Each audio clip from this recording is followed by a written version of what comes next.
Құрметті Аналар мектебі каналының тыңдарманы, қош келіпсіз. Бұл дәрігер-гинеколог Аязбеков Ардақ Керімханұлының каналы. Бұл жерде жүктілікке дайындық, босану, босанғаннан кейінгі дайындық сияқты темаларды, сұрақтарды көтереміз. Қазақша контентті қолдай отырыңыз, лайк басып, жазылыңыз, таратыңыз, пайдасы тисін мәліметтің. Енді бүгінгі тақырыбымыз жүктілік кезінде, сау жүктілік кезіндегі дәрігер-гинекологқа, акушеркаға жүктілер неше рет бару керек, қандай анализ тапсыру керек деген сұрақты көтереміз. Енді мысалға пример ретінде алайық. Сіз жүкті екеніңізді сездіңіз. Сіз шамамен бір немесе 2 айлық кідірген етеккіріңіз бар. Яғни дәрігер-гинеколог, поликлиникада жұмыс жасайтын дәрігер-гинекологта мынандай түсінік бар: ранняя явка немесе ерте келу. Любой жүкті әйел жүктілік бойынша есепке тұру керек.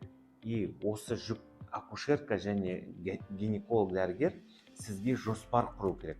Осы жоспар барысында сіздің денсаулығыңыз, іште құрсақта дамып келе жатқан ұрықтың денсаулығы, осының барлығына талдаулар, анализдер, зерттеулер жүргізіліп, жүктілік барысында неғылады, бағалану болады.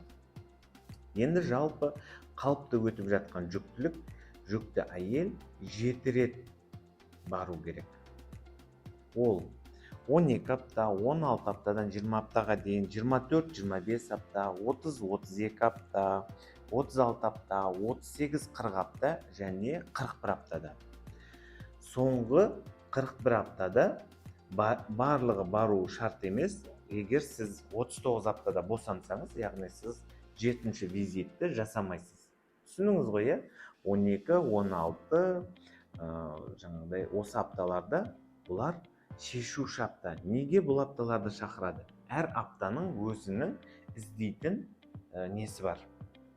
Белгілері бар, тексерілетін анализдері бар. Яғни учетқа, жүктілікке 12 аптаға дейін тұрасыз. Бұл ранняя явка деп айтылады. Және сол бірінші барған кезіңізде сізді акушер-гинеколог және жалпы тәжірибелі дәрігер немесе терапевт көреді. Ол терапевт сіздің жалпы денсаулығыңыздың жағдайын бағалап, жүктілік болады ма, болмайды ма, сол сұрағы шешіледі, сіздің тарихыңыз сараланады. Акушер-гинеколог сіздің анализдеріңізді алады. Ол қандай анализ? Жалпы қан анализі, жалпы несеп анализі, биохимиялық анализдер болуы мүмкін, жағдайыңызға қарай. Ал міндеттіге жататын генетикалық гепатит, РВ, ВИЧ деген анализдер алынады. Және қан тобы мен резус факторы анықталады. Бұл жерде не үшін бұл анализдер маңызды? Генетикалық тексеруді бастасақ, ең бірінші, жаңағы жалпы қан анализі, несеп анализі, ол өзіңіз танитын анализдер болғандықтан, ол туралы тоқтамай-ақ қояйық. Ал мынау генетикалық анализдерде не тексеріледі? Генетикалық анализде ол өзінің алатын 12 аптаға дейінгі тексерулердің ішіндегі биохимиялық тексеруге жатады.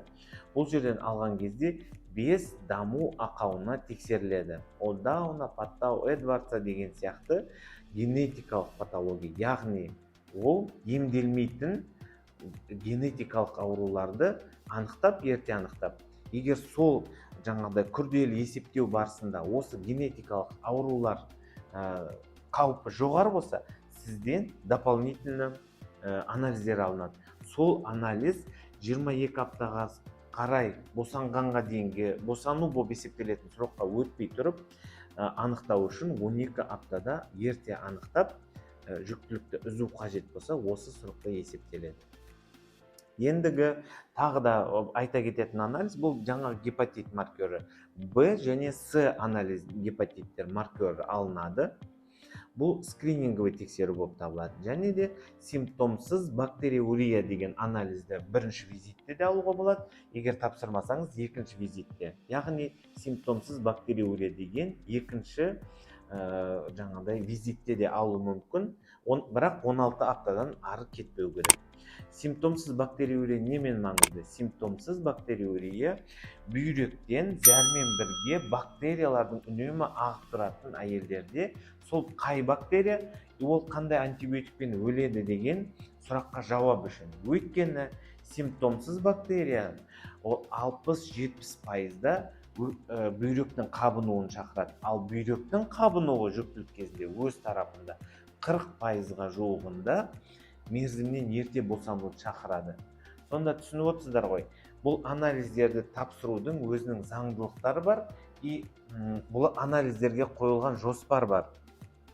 Осы жоспарға сәйкес сіздің жүктіліктің мерзімнен ерте аяқталуын, жүктіліктің асқынуын алдын алу үшін жоспарланған бүйтіп жүйеленген анализдер. Тағы да дополнительно мына жерде экранға әр аптада қандай анализдер екенін дополнительно жазамыз. Егер айту барысында жаңағыдай түсіну қиын болып жатса, немесе мен тез айтып жатсам, бұл анализдерді жаңағыдай осы видеоның астына да, видеоның үстіне де қай сұрақта қандай екенін жазып кетеміз. Соған көңіл бөлесіз.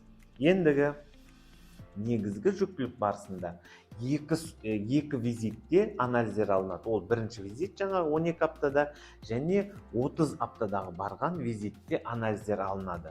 Осы негізгі екі визитте сіздің көлемді анализдер алынады.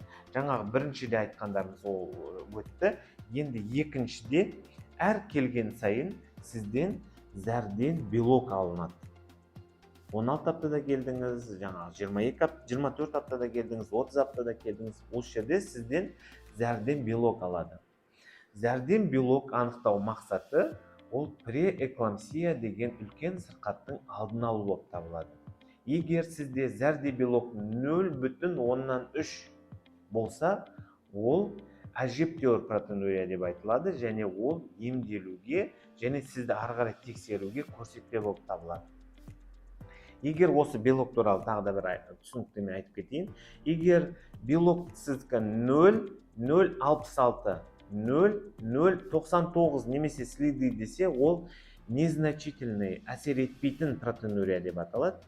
Әсер ету үшін ол 0,3 болу керек. Яғни ол терісіне қарап айтылған нәрсе 0,3, ол ол әжептәуір көңіл бөлетіндей протеинурия, бұл үлкен бір патологияның белгісі. Белокты әр барған сайын тапсырасыз. Бұл белокты тапсырардың алдында жақсылап дәрет аласыз. Бірінші жаңағы кіші дәреттің келген біріншісін банкіге құймайсыз, ортадағысын ғана құясыз. Өйткені бірінші струя ол жаңағыдай сию жолдарындағы бактерия, жаңағыдай выделенияның бәрін шайып алып келіп төгілсе, ол анализіңіз дұрыс емес, ластанған болып шығуы мүмкін. Сондықтан бірінші порцияны салмайсыз, екінші порцияны саласыз. Өйткені көп әйелдерде лейкоцит шығады, эпителий шығады, сондай сияқты выделениялардың тамшысы түсіп кетсе, бұл анализдің сапасы бұзылады және жалған результат болып кетуі мүмкін. Сондықтан тапсырар кезде дәрет алып, екінші порцияға мочаны жібересіз. Енді осы жүктілік барысында 2 рет тапсырылатын анализдердің бірі ол РВ деп аталатын бұрында, қазір ол РПГА деп айтылады. Сифилиске тапсыратын тексеру. Ол жаңағыдай учетқа тұрған кезде және 30 аптада 2 рет тапсырылады. Енді акушеркалық дәрігерлер қазірде оны РВ деп айтып кете береді, әйелдерге түсіндіру оңай болсын деп. Бірақ ол анализдің аты қазір РПГА деп айтылады, 4 әріптен аты. 2 рет тапсырылады. Және ВИЧ 2 рет тапсырылады. Бұл аурулар неге 2 рет тексеріледі? Бұл аурулар жүктілікке едәуір әсер ететін, зиян келтіретін болғандықтан, бұларға 2 рет скринингтік тексеру жасап, тексеріп, РВ положительный болса, немесе ВИЧ положительный болса, өзінің істейтін әрекеттер бар. Анадан балаға жұқпаның өтпесіне әрекет жасалады. Солардың алдын алуға қойылған анализдер. Енді бұл айтылған анализдер қалыпты өтіп атқан жүктілікте тапсырылатын анализдер. егерде сізде мысалға жүктіліктің басында гемоглобиніңіз 90-80 болса, онда жүктілік барысында сіздің терапевт немесе акушер-гинеколог сізге дополнительно мынау мен айтқан физиологиялық жүктілік, қалыпты жүктіліктің стандарты. Оның қасында кейбір кезде бүйрегіңіз сырқаттаса, анемияңыз ауырласа, ол кезде дополнительно сол аурудың өзінің тексеру жаңағыдай тәсілдер бар, солар қосымша болуы мүмкін. Ал қалыпты өтіп жатқан жүктілікте осы жаңа тексерулер болады. Енді осыған қосымша УЗИ скрининг 3 рет өтеді жүктілік барысында. Ол 10-14 апта, 18-22 апта және 30 аптада түсірілетін УЗИлер бар. Бұл әр УЗИдің өзінің түсу срогы бар, жаңағы айтылған. Бұл срогтарды 12 аптада көбінесе Дауна синдромын іздейді. Дауна синдромының жаңағыда мұрны қысқа, мойны қалың деген сияқты өзінің жаңа белгілер бар. Осы сроктарда ол белгілер айқын болып шығады. Ал келесі УЗИлерде уже Дауна синдромының белгісін айқын табу қиын болады. Бірақ басқа аурулардың, мысалға асқазан ішек жолдарының жарығы, орталық нерв жүйесінің жарығы, немесе жаңағыдай жүректің ақаулары өзінің көрінетін сроктары бар. Осы сроктар сізді скринингке шақыру, бірінші УЗИ, екінші УЗИ, үшінші УЗИ деген кезде әр УЗИде өзінің мақсаты бар. Осы ақаулар табу, бала жолнасының орналасуы, баланың даму ақаулары, аномалиялар бар ма жоқ па, судың көлемі, жаңағыдай ұрықтың позициясы сияқты тексерулерді жүргізеді. Осы тексерулер сіздің жүктілігіңіздің қауіпсіз өтуіне жағдай жасайтын бүкіл дүние жүзінде бекітілген тексерулер болып табылады. Сондықтан учетқа тұрар алдында 12 аптаға дейін келіп тұрыңыз. Өйткені мысалға сіз 12 аптадан кешіксеңіз, сіз уже генетиканы тапсырамайсыз. 16 аптадан кешіксеңіз, симптомсыз бактериурияны тапсырамайсыз. Егерде УЗИден мысалға сіз жаңағыда айтылған 10-14 аптада емес, 16 аптада бірінші барсаңыз, сіз Дауна синдромының табу шансын өте төмендетесіз. Және де УЗИдің данные алынады, генетический скринингтің жаңа биохимия тапсырдың, сол екеуін қосып генетик оқиды. Генетик оқығанда әрбір әйелге қауіп тобын қояды. Жоғары, орта, төмен деген. Төмен болса сіз тек қана бақылауда боласыз, ал жоғары болса сізге қосымша тексеру әдістері тағайындалады. Сондықтан визиттеріңізді уақытылы, жүйелі түрде жоспарлап жасаңыз. Жұмысым бар еді, үйтетін едім, бүйтетін едім деген сияқты себептер сізге уақытылы баруға кедергі болмасы үшін жоспарлап қойыңыз. Қайтадан айта кетейін, 12 апта, 16-20 апта, 24-25 апта, 4-ші 30-32 апта, 36 апта, 5-ші, 6-ші 38-40 апта. Егерде босанбасаңыз осы срокта, 7-ші визит 41 аптада бару керексіз. 41 аптада сізді стационарға тенденция к переходу деп жатқызуға дайындық үшін анализдер алып, дополнительно порталға сізді қояды. Осыған баруды ұмытпаңыздар. Жалпы енді 41 аптаны алмағанда 6 визит жасау керексіз, сау кетіп жатса.